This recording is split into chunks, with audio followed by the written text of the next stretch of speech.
Guys, welcome back to World Illuminator 11. I hope you're having a great day and welcome if it is your first time checking out my channel. And if it is your first time checking out the channel, then please do hit the subscribe button. You are very welcome here. So in the early hours of this morning, I was awake, possibly between like 3:30 and like 5 a.m.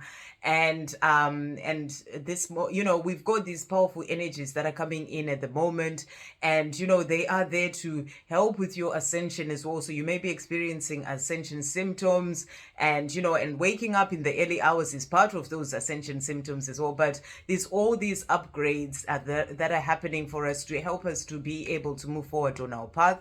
So I was having that time of things of that happening as well this morning, and I started getting messages coming through, and the messages that I was getting, I actually wrote down about 1, 2, 3, 4, 5, 6 topics that I've been guided to talk about for the divine feminine, to help the divine feminine on the journey. So I guess this is something that I'm being guided to start to bring in, and I thought I would start today. Why not start straight away? It's the guidance that came through. I haven't written anything down for it, but I've written the titles that I was given, and that is just something to help the divine feminine on your journey. And it may be something that a lot of us have probably gone through already when it comes to some of the topics, but you always learn something from whatever messages come through, and obviously always take what resonates and leave what doesn't, and always see what resonates with your heart as well. When something sort of really hits you in the heart, know that it is your truth, but you have your own inner knowingness when it comes to your journey and the things that are happening in your journey. But this is the first topic that I'm going to talk about. So it says divine feminine. It says divine feminine. It's moving from being broken to stepping into your power, and this is what we all go through as divine feminines. And I'm just going to do these topics as I am guided, maybe once a week, so starting today. So moving from being broken to stepping into your power. And we all start broken on this journey as divine feminines. And for most of divine feminines, obviously every journey is different. There are some divine feminines who haven't met their divine masculine in on the 3D yet, or they've the meeting has only been online, or the meeting has not actually happened, and then there are others who've been with the divine masculine, and then the separation happens, and then there are others where there's distance, which is a long distance, where there are others where there's communication every now and again, others who have communication ongoing, others who have had no communication at all for quite some time. So there's all sorts of different things going on when it comes to the journey for the divine feminines, and then their divine feminines will be at the start of the journey, maybe where separation has just happened, and you are feeling broken when it comes to this journey. And then there are others who are a bit further than that, and then others a bit more further than that, then there are others who are really in their power, so it's all just different for everyone. And obviously here I am here to help everyone on this journey. And and even sometimes when you are in your power, certain things can happen on your journey and you can get a bit broken. So this may help you as well on your journey. So it's just messages that are coming through to help you on whatever stage of your journey you're on, and whatever has sort of happened when it comes to your journey, or what your journey really looks like as well.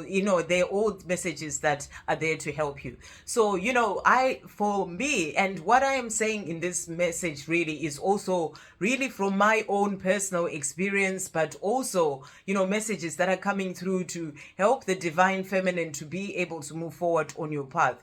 And also what I know when it comes to the twin flame journey, because it's something that I am very interested in, and I learn a lot about it, and I know I've been guided to do that so that I can be able to help others as well from this place of love. And for me, having come from a place of being completely broken on this journey, in 2019 to where I am today, where I've stepped into my power and I'm there to help others, I can talk about these being in the place of being broken, and how you can then start to step more into your power. So so I'm just free flowing here, so we'll just see what comes through. And so you go through the separation as a divine feminine, and you get broken on this journey, and your divine masculine walks away, and and you don't know what's going on. But what you have to realize when it comes to this journey is that the twin flame journey is a journey of healing. It is, yes, there is the love, and having that romantic relationship, and yes, in fact, yes, the love is there. The love is always there. That is a powerful part. That is what holds the journey, is the love that you have for each other. So yes, there is that love, but there is also that romantic part, wanting to be together and that life together. But first and foremost, this journey is about the healing that has to happen for you. So that romance that comes in is like the icing on the cake, and but the cake itself is actually all the work that happens from that time of separation, from that time of being broken, as you start to then build yourself up as a divine feminine to step into your power. And that's what the journey is here for. It is a journey for healing. It is a journey for you to do your inner work. It is a journey for you to find who you truly are. It is a journey for you to take back your power, to remember who you are first of all, to remember who you truly are, not what society has taught you that you are, or what you've known yourself to be all these years, with all the fears and all the things that have held you back. So, it's like it comes in, the separation comes in to sort of strip everything away and break you down so that you can start to build yourself again. And, and at that time, what tends to happen is you may not even know what is going on. You may not know what this journey is about, but then you start to find the messages start coming in about the twin flame journey, and you start to find out that you're on this journey, and that is what helps you to then start to understand what this journey is about. But the most important thing to understand is that the journey is really a journey about helping you to heal your life, because we were born into families whereby certain things happened, and your parents, or people who looked after you, they also had their own traumas and things that have happened in their lives. And and there were certain things that happened in your life that caused you to really be in the place of not receiving love in certain areas of your life, depending on whatever it is that happened in your childhood. Maybe your parents were too busy, or they were not really there to show you that emotion, or they were not there at all, or whatever that may be. Maybe there were addictions in the family, whatever that may be that was going on for you, or there could have been a tragedy that happened in your childhood, or there could have been sexual abuse that happened. There's something that would have happened that it can be something major, or it can be just be not receiving that love that you needed. But whatever that may be, it results in your inner child not having had that love that child would have needed. And it's not because it's your parents' fault. This is something that you learn as well, because you have to learn to forgive the things that have happened, to realize that they were only also doing the best that they can with the knowledge that they had, and their level of understanding and their own traumas and all these things. So you get to a point, even where you have to forgive as well, to forgive your parents, to forgive other people that may have caused you certain things to happen in your life. You have to get through that part of forgiving. So forgiveness is also part of you building yourself up as part of this journey. So that breaking down when the separation happens comes in to help to highlight all those things some of which you may even have forgotten that happened when you were a child, and that caused certain triggers, or that have caused certain triggers, things to come up in your life all the way through. And it comes to highlight those things, to bring them out to you. And at the time it may feel like your divine masculine, how could they do this? They've abandoned me, they've done all these things. But all those things, whether it's them abandoning you or what you see as them abandoning you, is highlighting something that may have happened in your childhood, maybe where you felt abandoned by your parent. Could have just been on one occasion, it could have been something that happened for a long time in your childhood. Whatever that may be, it's helping you to see those things so you can go back to heal those things. So it's always about seeing what is going on in the time that you feel broken, how you're feeling inside. If you're feeling abandoned, then you start to see why that feeling is coming in and where it truly started from. And then you go to work on healing that. So it's not an easy path, because sometimes you have to face things that were tough, that happened to you as a child, or in your life before, that were really difficult times, and you have to work through all those things and work on releasing that. So you work on forgiveness, you work on healing your traumas, things that may have happened with other people. And forgiveness is for your parents, for other people, for yourself as well, because you may have put blame on yourself as a child, shame on yourself about certain things that have happened, or felt like you were not loved enough by your parents, and then those sort of things made you not love yourself. You start to label yourself a certain way. It may be something that happened in school with other children, and they say, oh, you've got big eyes, or whatever that may be, or you can't, your voice is weird, whatever that may be. Because the voice thing happened to me when I was a child.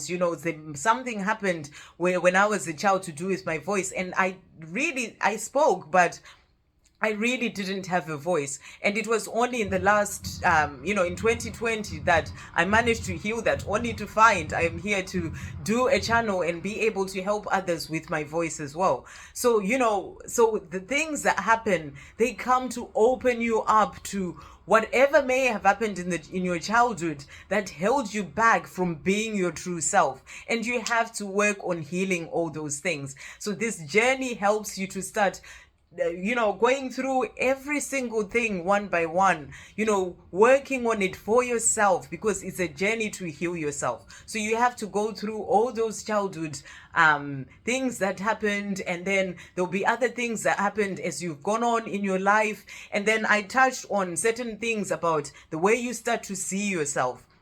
Maybe you always fought for that attention from your parents, because they were too busy, and you always thought if you did something to please them, then that would help you, for them to notice you or give you attention, or whatever that is. And with that, you start to be the person who's there to please other people, and that's because it was something that came through from your childhood. So maybe even in relationships, you were trying so hard to please your partner or your divine masculine that you forget who you truly are. And and you lose yourself, you lose your true self, because you're trying so hard to be this person to please other people. You may get to a place where you've got no boundaries at all, because you don't know where to put boundaries. You're trying to please others so much, you can't say no, and all these things. So you have to work on healing all that. And all these things get highlighted for you so that you can start to work on them.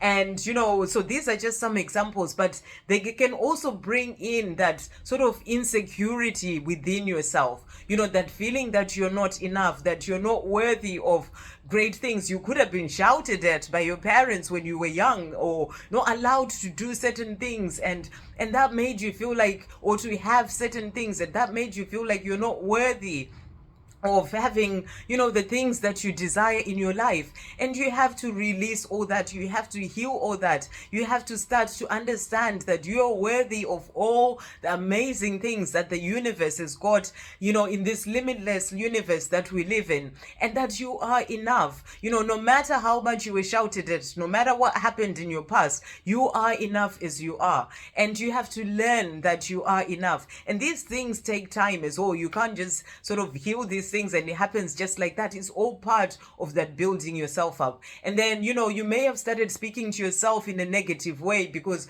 oh, I'm not good enough, or you're looking at other people, other kids in school, or you looking at the magazines, whatever social media shows you, and you try so hard to be like other people, and you think you're not good enough. You see other people doing well in certain things. You speak down to yourself. You put yourself down.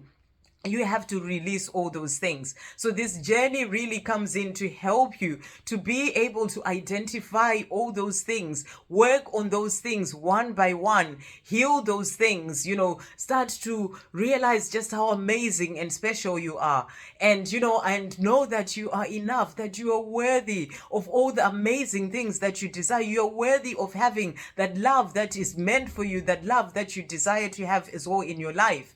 And, and that you don't need to try and please anyone when it comes to your life. You don't need to follow the crowd. You are on your path. You came here as a soul so that you could walk your path, and it's your path alone. And it's about listening to those messages that come through from your soul and following your heart to do the things that you are wanting to do, rather than the programming that you'd been told that you have to live your life a certain way, you have to get married at a certain time, do certain things, have children the certain way, work a 9 to 5 job, all these things that are part of all the programming that you were given from the time that you were born, and the socialization and all these things. You start to realize that you can let go of all those things because they were part of making you be, just follow a certain way that everyone else is being told that they need to follow this way, whereas that is not why you're here. You're not here to follow the crowd. You're not here to be part of this programming. You're here to follow the light of your soul and let your light shine. So you start to work on all these things to really get to love yourself as well. And you learn as well that you never really learned to love yourself the way that you truly need to. And you start to love yourself. That's the big part of moving from that place of being broken into stepping into your power. Self-love is the biggest part, and self-love is what really involves all these things that I'm talking about. It is what involves you really working on forgiveness, because you realize that when you forgive other people, it helps you on your path. It is healing you. It is not healing the other person. You may never speak to that person again, but you forgive so that you heal yourself. And so it's all part of that self-love, and that is the self-love that helps you to start to build yourself up again, to realize that it's about you being there for yourself. It's about you becoming your own best friend. It's about you knowing that you are never alone. You've got the angels and the whole of heaven by your side, helping you on your path, even during the tough times of you going through being broken, and and going through your dark night of the soul and all the things that you have to heal. You have the whole of heaven by your side, loving you, guiding you, and helping you on your path. So the more you start to love yourself, open up to your true self, starting to quieten the outside world. That's another big part of of really getting to be in that place of working on your inner world, quietening the outside world, giving yourself some time for solitude, giving yourself that time to go within, to realize that everything is not about the things that are outside of you. Everything is within, and everything starts with you. So you have to let go of, the things that are going on the outside world. You have to let go of what is going on with your divine masculine, because if you focus too much on that, on this journey, you get lost in that. What is going on social media, what they're doing, what they're not doing, their coming partner, all these things, you get lost in that. The same way you have to cut out, things like social media, the things that are negative, negative people, situations. You need to cut those things out of your life so that you can raise your vibration and really work on your inner world. So you start by going within, giving yourself time to go within, whether it's by meditating, going out in nature, whatever works for you, but quiet in the outside world and go within. Connect to that divine power that you have within. Connect to that love that you have, that divine love that you have within. The more you're connecting to the power within, the more you start to get to know your true self. The more you connect to the light of your soul, the more you're building yourself up as well when it comes to stepping into your power. And you start to gain more of your confidence. You start to have that higher self-esteem as well, to really sort of trust in yourself more than you've ever done before in your life. And you start to move forward. You start to step more into your power as a divine feminine. And as you're doing that, you are growing within yourself. You are evolving. You're learning the lessons from the things that have happened in your past. You are starting to observe what's going on with you. Really be the observer of the triggers, the things that trigger you. I'm realizing that my phone is going to cut off in 3 minutes. So, and the memory is nearly gone. And, so really be the person who is there to observe the things that are going on with you. And the more you're doing that, the more you are there to be the observer of your life, to love yourself, to really put yourself first, and and listen to your needs, listen to your body, listen to your heart. Follow your heart in everything that you do. Follow your bliss. Look for the things that bring you joy in your life rather than doing the things that don't bring you joy. Look for the things that you enjoy doing, that light you up inside. That helps you to step into your power more and to stay positive. Release anything negative from your life, anything that no longer serves you. That helps you to step more into your power. So it is about continuing to keep working on yourself. It doesn't all just happen overnight. It takes time, but you can step into your power as a divine feminine, move from being broken to stepping into your power, and to help you to move forward on your path. And a lot of us divine feminines have done it, and you can do it as well. And that's the part that you chose to be on, so that you can truly step into your power. I hope that really helps someone out there, and I will watch this over as well myself and to see what I was actually saying. But I'll see you on the next video. Love, peace, positivity, and light.